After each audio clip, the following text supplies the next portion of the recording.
എലഗൻസിയുടെ ഒരു പുതിയ വീഡിയോയിലേക്ക് എല്ലാവർക്കും സ്വാഗതം.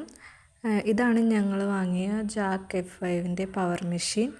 ഞങ്ങൾ വാങ്ങിയപ്പോൾ ഇതിൻ്റെ റേറ്റ് വരുന്നത് 23,500 മറ്റ് മെഷീനുകളിൽ നിന്ന് ഇതിൻ്റെ പ്രത്യേകത എന്താണെന്ന് വെച്ചാൽ ഇതിൻ്റെ സ്പീഡും സ്റ്റിച്ചിങ് പെർഫെക്ഷനും ആണ്.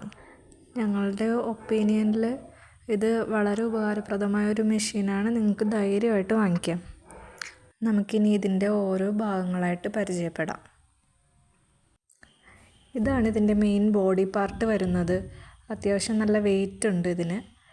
ഇത് നൂലിട്ട് കൊടുക്കാനുള്ള ഭാഗമാണ്. അതിനുശേഷം നമ്മുടെ ടേബിൾ എന്ന് പറയുന്ന അത്യാവശ്യം സ്പേസ് നല്ല രീതിയിൽ വരുന്നതാണ്. പിന്നെ നമ്മൾ മെഷീൻ ചവിട്ടുന്ന സമയത്ത് ഇതാണ് റൊട്ടേറ്റ് ചെയ്തുകൊണ്ടിരിക്കുന്നത്. കൂടാതെ അതിനകത്ത് മോട്ടറും ഉണ്ട്. ഇൻബിൽറ്റായിട്ടാണ് മോട്ടർ വരുന്നത്. പിന്നെ അടുത്തതിന് കാണുന്നത് സ്റ്റിച്ചിങ് റെഗുലേറ്ററാണ്. സ്റ്റിച്ചിൻ്റെ ലെങ്ത്ത് നമുക്ക് അവിടെ അഡ്ജസ്റ്റ് ചെയ്യാൻ പറ്റും. ആ പടി താഴത്തേക്ക് ആക്കി അത് റൊട്ടേറ്റ് ചെയ്ത് കഴിയുമ്പോഴത്തേക്കും നമുക്ക് സ്റ്റിച്ചിൻ്റെ ലെങ്ത്ത് കൺട്രോൾ ചെയ്യാൻ പറ്റും. പിന്നെ ഇത് ബോബിൻ ചുറ്റുമ്പോൾ കണക്ട് ചെയ്യുന്ന ഭാഗമാണത്. അവിടെ ബോബിൻ ഇടുകയും ചെയ്യും. നൂല് അവിടെ നിന്ന് കണക്ട് ചെയ്തതിന് ശേഷം ഇതിൽ കൂടെ എടുത്തിട്ട് ബോബിൻ ചുറ്റിയെടുക്കുകയാണ് ചെയ്യുന്നത്. പിന്നെ ഈ കാണിക്കുന്നത് നൂല് കട്ട് ചെയ്യുന്ന ഒരു പാർട്ടാണ്. അപ്പോൾ അത്യാവശ്യമായിട്ട് നമുക്ക് സിസേഴ്സ് യൂസ് ചെയ്യാതെ തന്നെ അത് കട്ട് ചെയ്യാൻ പറ്റും. പിന്നെ നൂല് കണക്ട് ചെയ്യുന്ന ഭാഗമാണത്. അവിടെ നൂലിട്ടതിന് ശേഷം ഈ നൂലിടുന്ന ഭാഗത്ത് അവിടെ നൂലിട്ടതിന് ശേഷം അവിടെ നിന്നും നൂല് ഇങ്ങോട്ട് കൊണ്ടുവന്ന് ആ ഹോളിൽ കൂടെ എടുക്കണം. അവിടെ 2 ഹോൾ വരുന്നുണ്ട്. അതിലൂടെ നൂലെടുത്തതിന് ശേഷം ഈ കാണുന്ന ഭാഗങ്ങളിലൂടെയൊക്കെ നമ്മൾ കണക്ട് ചെയ്ത് കൊടുക്കണം. നമ്മളത് ഡീറ്റെയിൽ ആയിട്ട് അടുത്ത വീഡിയോയിൽ കാണിക്കുന്നതാണ് നൂല് എങ്ങനെയാണ് ഇടുന്നതെന്ന്.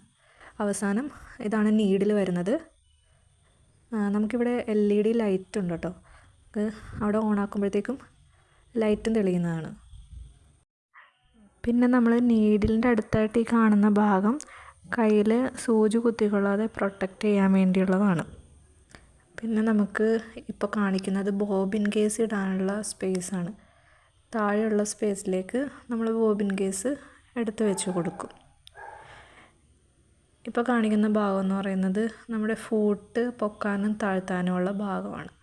അത് നമുക്ക് നമ്മളവിടെ ഇരുന്നതിന് ശേഷം നമ്മുടെ കാല് വെച്ച് നമുക്ക് അങ്ങനെ ചെയ്യാൻ പറ്റും.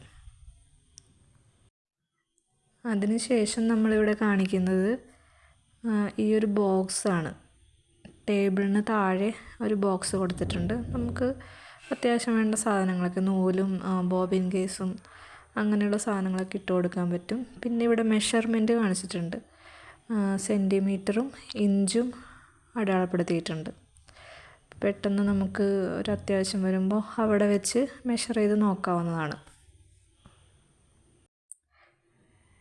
പിന്നെ നമുക്ക് ഇപ്പുറത്തെ സൈഡിലായിട്ട് വരുന്നത് ഒരു ചെറിയ സ്പേസ് വരുന്നുണ്ട്. അവിടെ നമുക്ക് ഇതിനാവശ്യമായിട്ടുള്ള ബോബിൻ, ചോക്ക്, പിന്നുകൾ അതൊക്കെ ഇട്ട് കൊടുക്കാൻ പറ്റും.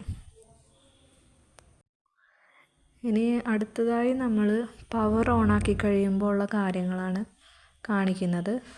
സ്വിച്ച് ഓണാക്കിയതിന് ശേഷം മെഷീൻ്റെ ഈ ഭാഗത്തായിട്ടൊരു ചെറിയ സ്വിച്ചുണ്ട്.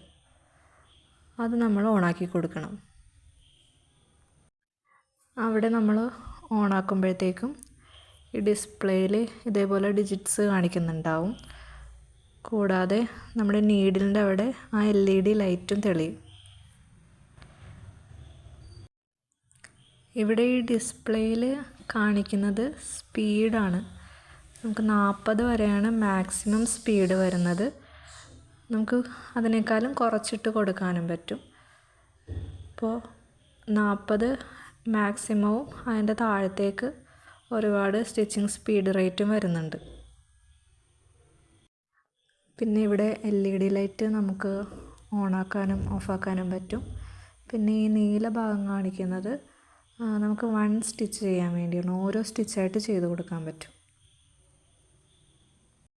അതിൻ്റെ യൂസേജ് എന്താണെന്ന് വെച്ചാൽ നമുക്ക് നെക്കൊക്കെ അടിക്കുമ്പോൾ നമുക്ക് കൺട്രോൾ ചെയ്ത് അടിക്കാൻ പറ്റും. പിന്നെ ഈ കാണിക്കുന്ന ഭാഗം എന്ന് പറഞ്ഞാൽ നമ്മുടെ ഫൂട്ട് പൊക്കുന്നതും താഴ്ത്തുന്നതുമാണ്. ഇപ്പോൾ ഇതിൽ കാണിക്കുന്നത് പോലെ. അതുകൂടാതെ നേരത്തെ നമ്മൾ പറഞ്ഞതുപോലെ കാല് വെച്ച് നമുക്കിവിടെ ഫോട്ട് പൊക്കലും താഴ്ത്തലും ചെയ്യാനും പറ്റും. സ്റ്റിച്ച് ചെയ്തുകൊണ്ടിരിക്കുന്ന സമയത്ത് നമുക്ക് ഇതായിരിക്കും കൂടുതൽ ഉപകാരപ്പെടുന്നത്. അടുത്ത നമ്മൾ ഓയിലിടുന്ന ഭാഗമാണ് നോക്കുന്നത്. വെയിറ്റ് ഉള്ളത് കാരണം തന്നെ ഇവിടെ ഒരു ഹാൻഡിൽ കൊടുത്തിട്ടുണ്ട്. അവിടെ പിടിച്ച് നമ്മൾ പൊക്കി കൊടുക്കണം. അപ്പോൾ ഇവിടെയാണ് ഓയിലിട്ട് കൊടുക്കുന്നത്. അവിടെ നമുക്ക് ഹൈ ലോ എന്ന് പറഞ്ഞ് എഴുതിയിരിക്കുന്നത് കാണാം. എപ്പോഴും ഹൈ ലെവലിൽ ഓയിൽ ഉണ്ടായിരിക്കണം.